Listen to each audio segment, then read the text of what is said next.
Can everyone hear me okay? Awesome. Hi, everyone. As everyone's rolling in, great. So today we're going to learn all about easy e-commerce. Probably many of you already have your website, but there are some fundamentals to making a website that'll help make it more sticky, help with conversion and things like that. So we're going to be talking about all that today. As I've mentioned a few times, please put your business name, your website, your Instagram in the chat so we can all follow each other. I'll have the chat on my second screen over here. So if you see me looking the other way, it's because I have the double screen. But I'm really excited and grateful to be here with all of you. We're probably going to get started in, I don't know, another minute or so, so we can let people who are coming in a few minutes late as we all go from Zoom to Zoom to Zoom have a moment or so. I really like this picture, and I could stare at it all the time because it so clearly shows like your credit card, which is e-commerce, right? You're mostly getting it through some kind of payment like that, and your purchases. So it all comes full circle. So 11:02, I think we're going to get started if that's okay. So jumping in, we are going to talk today about the fundamentals of e-commerce. So many of you may already have your site, so it might feel like, well, I've already made my site. What do we need the fundamentals for?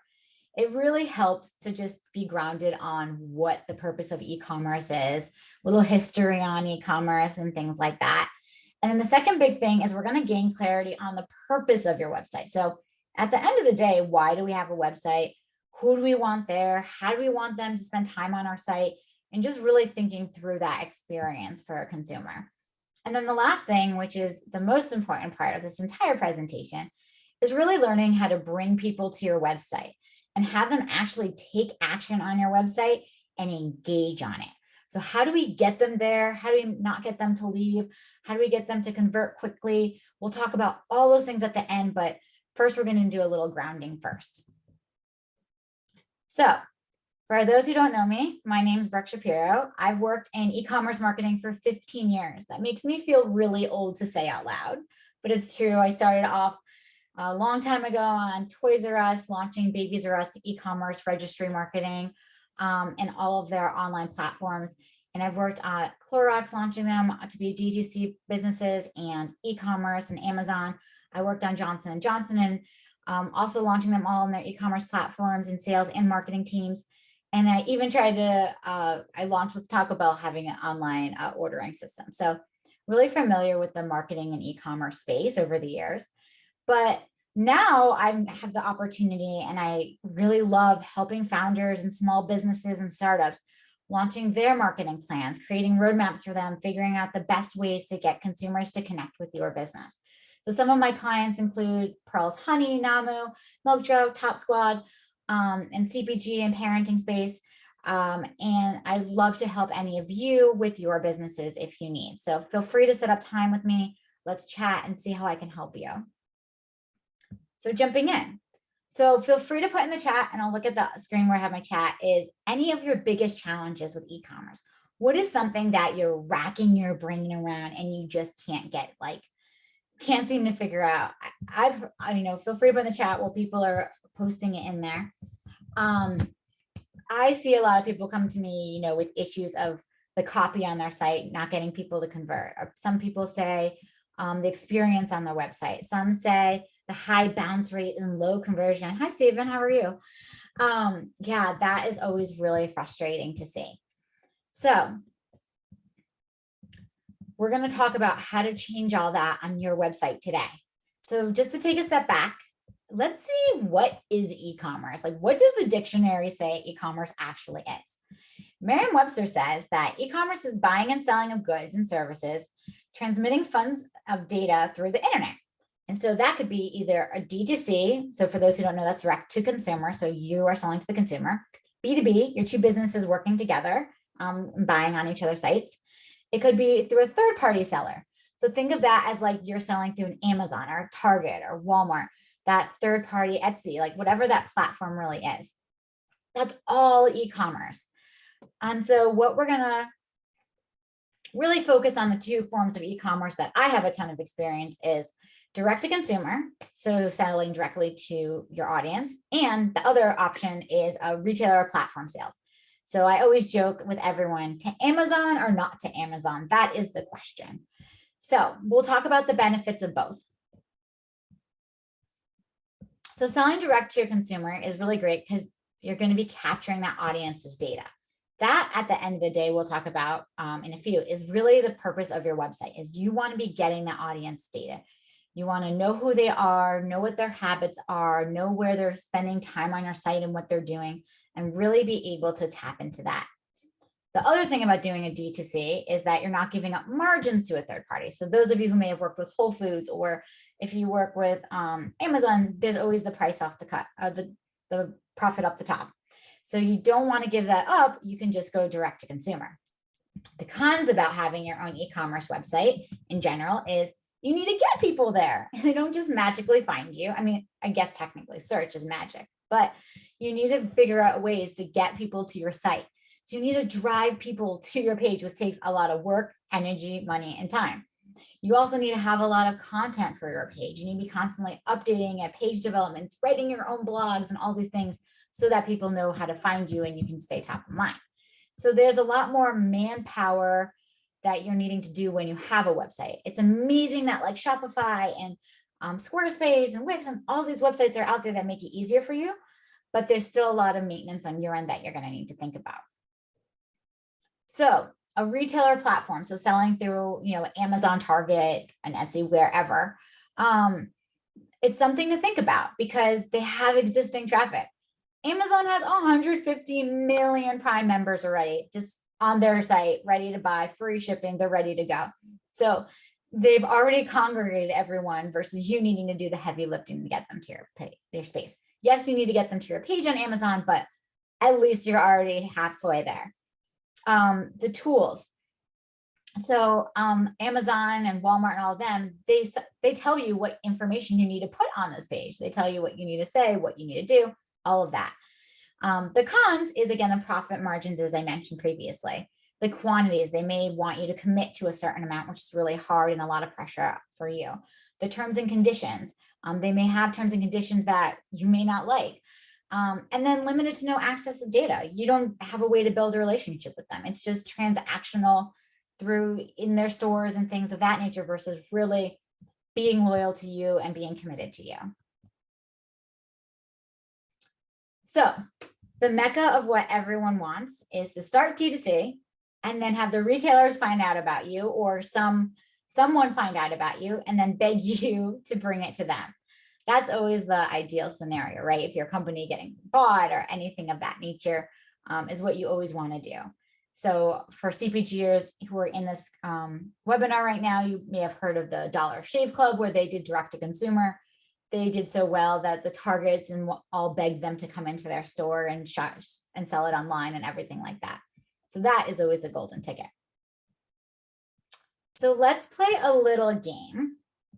We've had about 10 minutes and I know this is like a lot. So have you guys ever realized there are lots of ways to spell e-commerce? Feel free to put in the chat all the different ways, or if you know how many different ways you could spell it. All right, I'm going to give you the answer. There's 6 different ways you can spell e-commerce. Every different brand company spells it a little bit different. There's not really an official right way from Google search, and that is mind-boggling to me. I think the way I spelled it, this e-commerce, is pretty typical nowadays, but you see sometimes the big C, you see the dash, you see the capital E. It's incredible how no one has figured out how to spell e-commerce. So there's your trivia. Next time you guys go out at trivia night, you'll know this answer. So what's the purpose of an e-commerce business and site? One is obviously purchases. But the second thing is I'd say 78% is important, is getting their email addresses.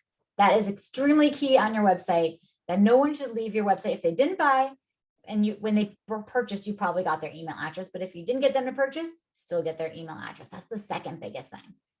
The third biggest thing about why your website and e-commerce is just so important is it's a search tool. So we'll talk about search in depth in a little bit, and I'll have a webinar in a few months about search in general. But search is really what you need to ensure is built into your site. It's a place for you to share and house your information. Are there articles about you? Are investors looking at your site? This is just kind of like a big space for you to be putting information, a place people can easily find you. And then the insights on the audience, like Stephen mentioned earlier, it's like you can see that people are dropping off and you can see what's happening.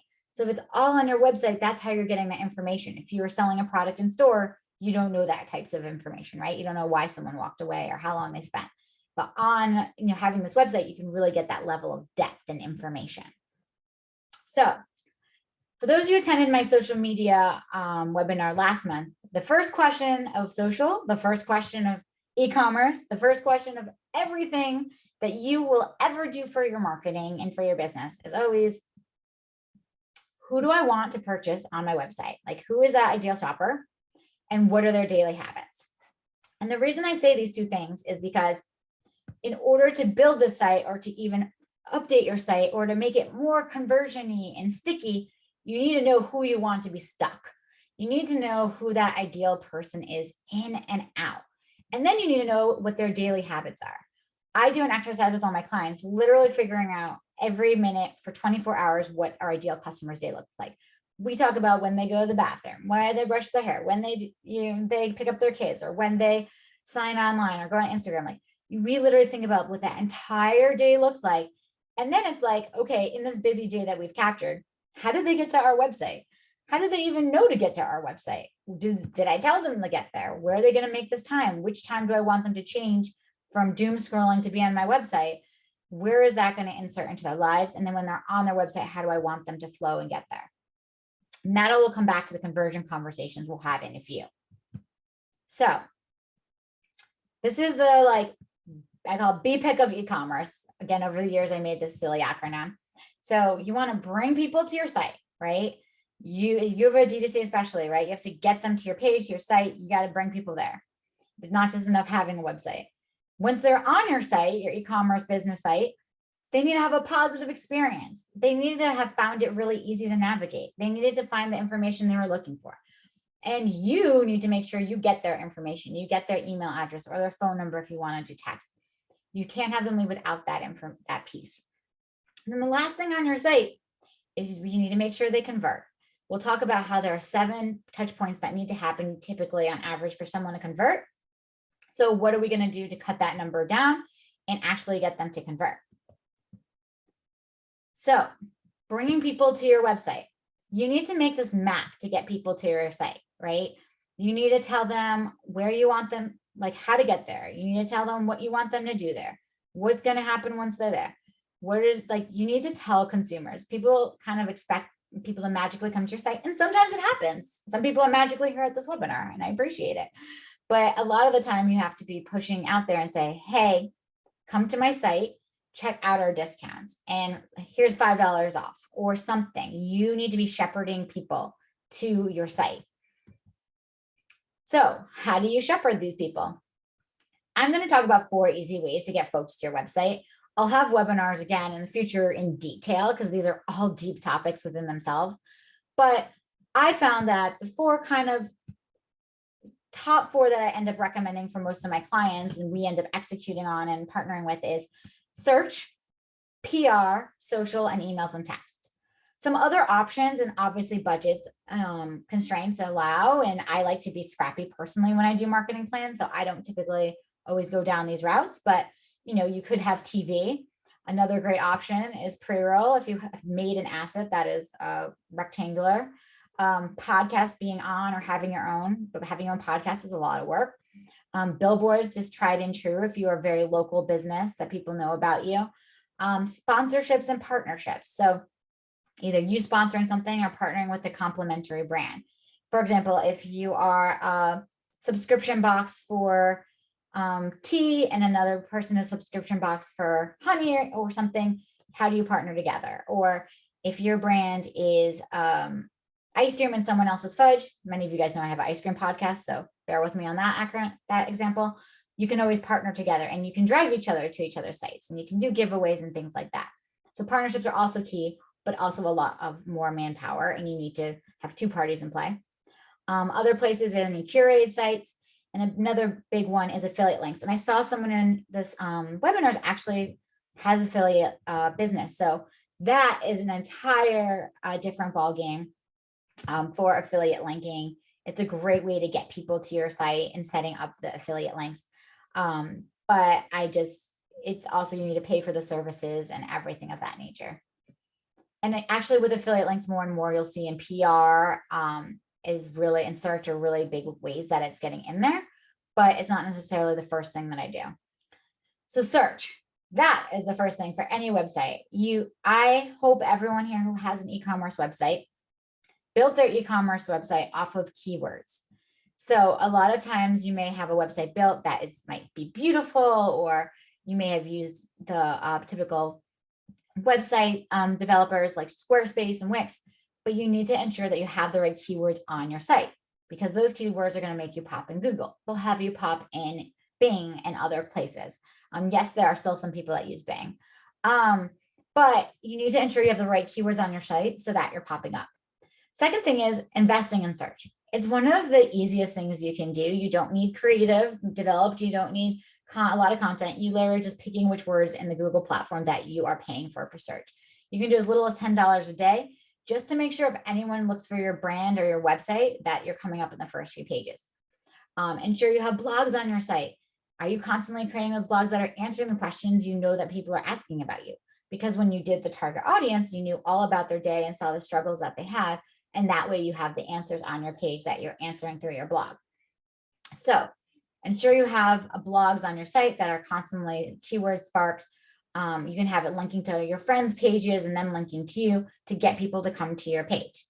So the big watch outs, paying for SEM and not focusing on the right keywords. I can't tell you how many people I've spoken with come to me saying they're spending a lot of money on search and they're not getting the results.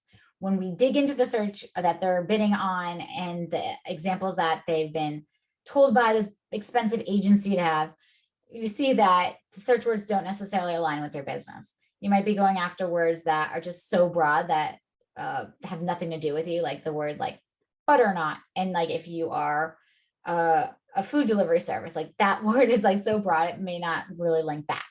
So you need to ensure that if you're investing in words, they are the words that make the most sense to get you the best results. And you're not having some agency, just picking what they'd like. And then ensure the words are just tagged on your sites and they're popping up in SEO accordingly. So make sure you know what the SEO keywords are you needed to build your site and what topics to have and what blogs and articles ahead of time, so that you're sticking when you're on there. All right, how am I doing time? Great. Articles, blogs, and podcasts can help bring people to your page. So this is all PR. Now, I'm not telling you to go pay for an expensive PR agency. Another thing we'll talk about watch outs that people come crying to me about is that they spent a lot of money on PR and very little results. You don't need a PR agency. But what you need to do is be included in articles on either others' pages, in other news outlets. You can use sites like Linkbait to submit to be featured. You can submit in other websites will say be a guest speaker. Get yourself written about in articles. Get yourself blogging in other places. So that way that people will see it and start driving to your site, and it'll help the SEO of your site and really help your e-commerce page, that people are finding it and they're staying there and have seen you somewhere else. So you can also use influencers, which is a PR tactic, or you could say it's social, either way. But if you want to use them, ensure they align with your brand. I've seen some people who have had influencers that are not aligned to their brand, or may not be someone you'd want to affiliate your brand with. Ensure that they're actually worth it, that they show your product. I worked on a product once for charcoal where we paid this really expensive influencer and he used the wrong brand and advocated for our competitors instead of our brand. And we were committed to paying no matter what. So ensure if you decide to use influencers, really vet them. Make sure that they're driving to your website, show them on your website and going through the experience of checking out. And again, you don't have to do some big splashy PR agency spoof. Like you can literally do good old fashioned news outlets, grassroots linking pages to get people to your e-commerce page ranking and search, and things of that nature. All right, social. I just did a whole social media webinar back in July, all about how to get people to your page, your Instagram page. And here's also how you get them from your Instagram page to your website, right? We need them at the end of the day to convert. So you need to build a relationship with consumers. You need to earn their trust.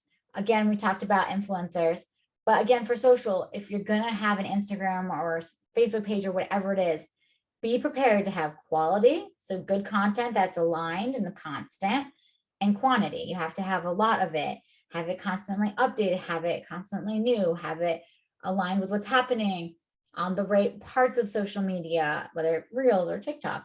And again, don't spend a ton of money on influencers, please. So the last thing for the 4 ways to drive people to your site is email marketing or text marketing. You can do either both. I tend to do email because I think you're reaching the low-hanging fruit. So these people went to your site and you got their email address. They didn't commit to buying yet, but they showed some level of intrigue.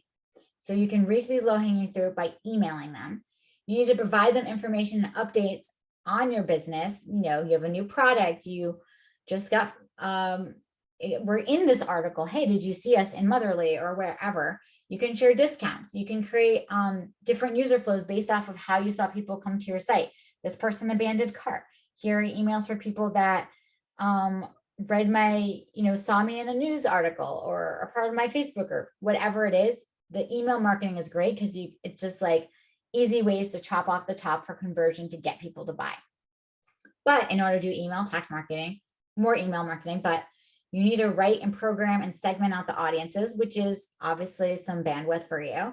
And there's this balance, and even I have to figure this out myself with my business, is spamming, providing information, making it breakthrough so that they actually read it, making it catchy with the subject, making something they want to see. So there's just that balance of emails of telling, ensure you're thinking about when you're writing the email, the person who is reading it versus what just you want to tell them. Because nobody cares necessarily of a new product. Nobody necessarily cares you just launched in the US. No one cares. What they care about is like, it's $10 off, or, oh, it'll help relieve your pressure, whatever that message is. So think about, with all this email marketing to get people to your page again, what is it that they want to see and how you're going to, in order to get them there. So the pick part, which is step 2, is a positive experience on your site and you get their information. Ensure your site loads fast. It's easy to navigate. It's where people want to spend their time. And you need to make sure they convert quickly on their site. And we'll talk about the conversion in a few, but that's what needs to happen from this positive experience on your site. They don't want to get stuck on the page. They don't want to have a hard time getting to the information they need. So for those who may have seen my email, to get their information, which is called almost like clickbait, you could call it, there are 3 things that you can do to get their email addresses before they leave your website. What you need to do is you could have them do something. Take a quiz so they know which products to buy, which flavors of something, which sizing works best for them. Some kind of quiz or engagement, just so that they can almost learn about your product, you can learn about them. And then you're able for them, they feel like they achieved something at the end of their journey. You're able to ask their email address authentically. And it's a really great experience on your site for consumers. The second thing is a download. So is there something like 5 facts or 10 tips that you can say, hey, would you like this information? We can email you our PDF or download this. And that way you can also capture their email address. The third thing to get their information is discount. So what's a discount you can offer them? Maybe on your site it was 5% and they didn't budge. Maybe now 10% in the email, you didn't see they budge. But maybe what they're already at your site, is 15% going to be what gets them to convert. You can always have a pop-up and see how that works to get their email address. So get their information before they leave your site is nearly there from a conversion standpoint. So here is the conversion part. Oh my gosh, I'm running a little over time, but the average consumer takes 7 different touch points before they purchase from you. You need to talk to them 7 times. And that's why if it's search, social, PR, they saw you, they went to your site, they got an email, they have all these different ways of, they heard about you in a podcast. There are 5 other ways to 7 to get to you. That's a lot of touch points. So we need to figure out ways to cut that down so they convert on your website very quickly once they've gotten there, because we've brought them already to your site. So here are the 7 tips to improve your conversion. Step 1, make the initial step to add to cart easy. I can't tell you how complicated a lot of sites make it for you to actually purchase their product. You have to figure out where you can shop now. I saw the product over here, but I can't add it to cart till over there. Make this initial step easy to add to cart. Make it so whenever they see your product on your page, you can just start adding it to cart. Make it or just drive people straight to your sign up page or your add to cart if you know that they're interested, instead of trying to get them to go from your welcome page all the way to adding to cart. You can drive them to start purchasing products right away, as long as you have the right message. Remove unnecessary form fields and adding third-party signups. So when people already convert, you've got them hooked, but you got to make it fast and easy. They might start second guessing themselves. They may feel like it's too long. They might get distracted. They might have to get up and go find information to answer for you, and then they forget to come back to you. So make it as easy as possible. Third-party sign-up services, have it connected to Venmo. Can it make it easier? Is it connected to someone's shop site? Make it so they can just easily click and put their information easily. Don't ask for anything else. If you're not texting them, don't ask for their phone number. If you're not going to, I don't know, whatever other questions you might ask them, don't ask it. Make it really simple to just sign out and run. Add testimonials and reviews. So even when someone may get to the page, they start to second guess themselves. Making sure whether it's on your site or even down below, you're starting to have these testimonial reviews so they know they're making a good decision. You want consumers to know that they made the right choice. They aren't feeling like they're going to be regretting this purchase afterwards. So testimonials and reviews are really important. Make sure anytime you've had someone go through your process to get that review, get that testimonial for you. 4, you want to remove distractions. Don't try to have too much going on. Don't try and have a video. Don't try and have your video of review on Shark Tank and all these things happening. Keep your pages really clean and simple. Okay, so make sure that you are telling them what they need to hear, but not adding too much fluff. I have a client right now where we have a pretty informative, we have a lot of education for them and need to say a lot from a legal perspective. But what we're finding out is our target audience is really tired moms or trying to read in the middle of the night.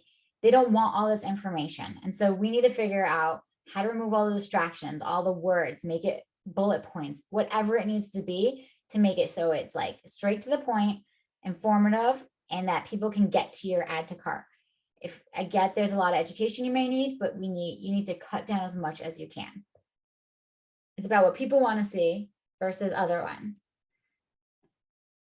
Okay, strengthen your call to action and A/B test your headlines. So a lot of people say it's not working, it's not working, it's not working. I can't get people to convert. I'm getting high bounce rates. I don't know what to do. You can always change the copy on your sites. You can always change the copy on your ads. You can always change the copy on your headlines. Test them. Try different things. One way doesn't work, try another. Don't keep trying to bring people to your site and then they bounce. Change what's on your site, because obviously they might be getting there and they don't like what your copy is, or they're not clicking on your ad, so they don't like that copy. You can start to see what you need to change with what you're saying, and that's not permanent. And consumers, we talk as marketers or we talk as business people. Someone who's buying your product is not thinking about, call to action. That's not something they really understand. They understand buy now. They understand click here, right? You need to ensure you're talking to consumers the way they know how to be spoken to. All right. Offer a money back guarantee, free returns, something of that nature. It really makes consumers feel like one less barrier. Nobody likes doing returns, let's be real. It's a lot of work, it's a pain. So making consumers feel like you're so committed that they don't have to worry if they decide to return it, or they don't have to worry about that it costs too much. So make that money back guarantee for your returns if you can do that in your budget. So that's one less barrier that consumers feel like they need to worry about. And that helped one of my clients a lot with our conversions, is just offering that free returns, because we saw people would add to cart and leave. And then when we said, hey, free returns if you don't like it, all of a sudden we saw a bunch of more women buying it because they felt that comfort of knowing, oh, okay, if I don't like it, I can return it, instead of feeling, oh, if I don't like it, I have to keep it and I have to pay for the returns and all that. Just make it as easy as possible. And my favorite for conversion, honestly, is the countdown timer for purchases. This makes it so there's a sense of urgency. People don't feel like, oh, I'll just buy it tomorrow, or oh, I'll grab it later, right? They know they have a minute to start putting their information in. This discount is only for the next 5 minutes. Like, have that kind of urgency you need to give consumers to actually convert for you. It's a discount for a day, it's 2 days only, whatever that is, the timer, you can put it as an app within Shopify for your purchase. That way they can start, like, they feel that sense of urgency. So to recap, you know who you want to buy a product, right? We've talked about, you know, their habits, you know, when they brush their teeth, they know everything about them. So that way, when they get to their site, they know where to go, you know how they're going to navigate, you know what they want to see. You're going to bring people to your site to search, PR, social, emails, text, or TV, wherever your budgets allow. You're going to give them a really positive experience on their site. They're going to find it really easy to navigate. It's going to be very minimal. There's not going to be too much information there. You're going to get that email address. So the 3 Ds, dues, download, and discount. You're going to get that so you have their information for the future and know about them if they've done a quiz or survey. And then you're going to do the conversion, or you're going to get them to convert. You use the 7 tips to increase that website conversion. You'll have timers. You'll have it easy for them to buy now. You're going to make it really minimal. You're going to give them a guarantee or something so they feel safe. You will do all these things to get this consumer to your website to purchase from you and actually become a fan of yours and be your loyal customer. So check out my upcoming webinars. I'll go in a lot more depth on, retailer marketing if you are doing more of the Amazon route. I've mentioned partnerships. We'll go into depth there. Understanding your target audience would be, I can give you all the tips and tools of how you figure out your target audience, who they really are, what their habits are. So feel free to sign up for some of my upcoming webinars. And as I mentioned, the last step of conversion is you want them to be loyal to you. You want them to be brand loyal. You don't want to just have one transaction and that's it. You probably have lots of products they can add on, buy more. So feel free to join my next webinar all about brand loyalty, how to get consumers that might be your social fans to actually start purchasing from you, how to get those repeat customers. When I worked on Taco Bell, I learned lots of tricks about, it's called fueling the cult of the brand and that brand fandom, and that brand loyalty, and getting people to be your word of mouth for you. So I'd love to share that with all of you if that's how you feel your brand is best. Let's stay in touch. Feel free to email me, set up time to chat. I'm always happy to have discovery calls and to support you however you need. And I'll leave it to, let me start checking the Q&A. And thank you guys so much for this time with me today and attending. And I hope you got a lot out of it and learned a bunch. So thanks.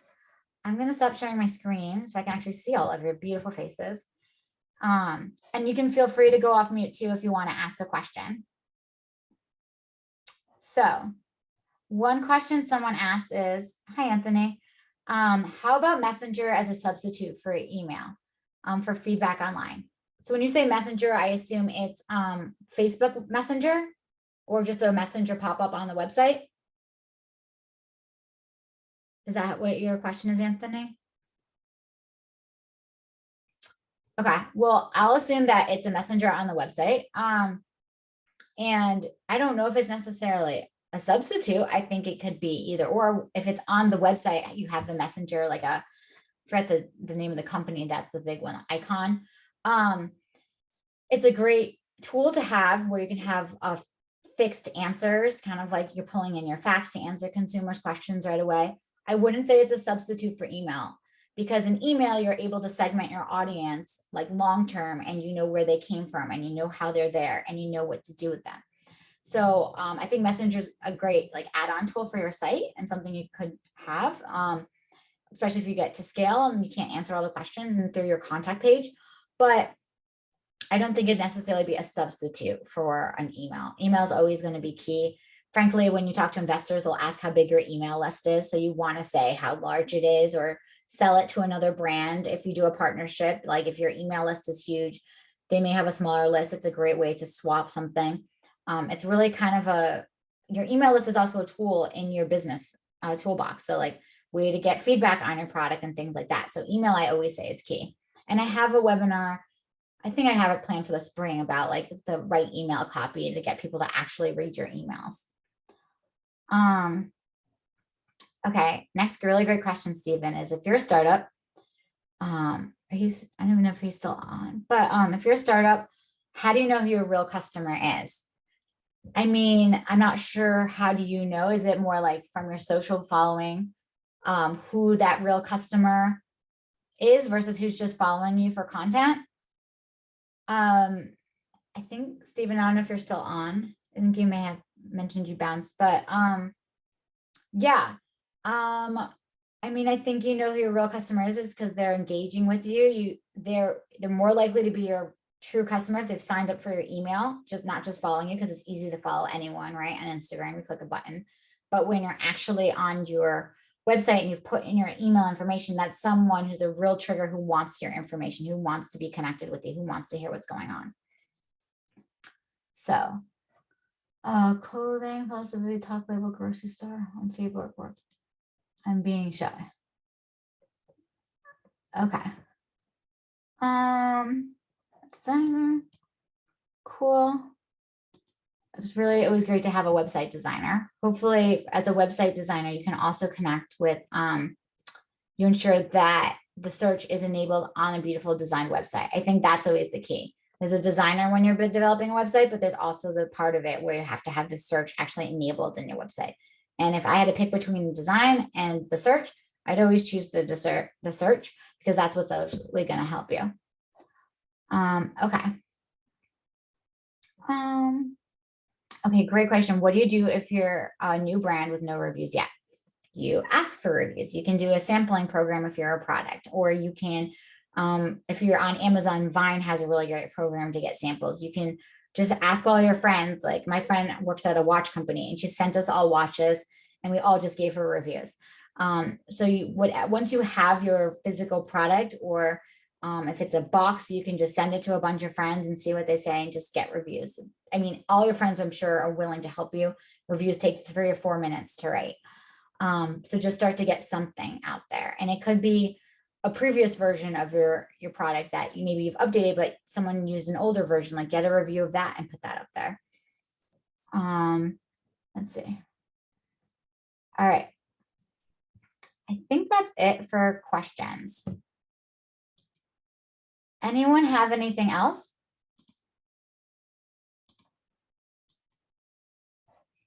All right. Well, thank you guys all for joining. I really appreciate it. I hope you got value out of this. You got your questions answered.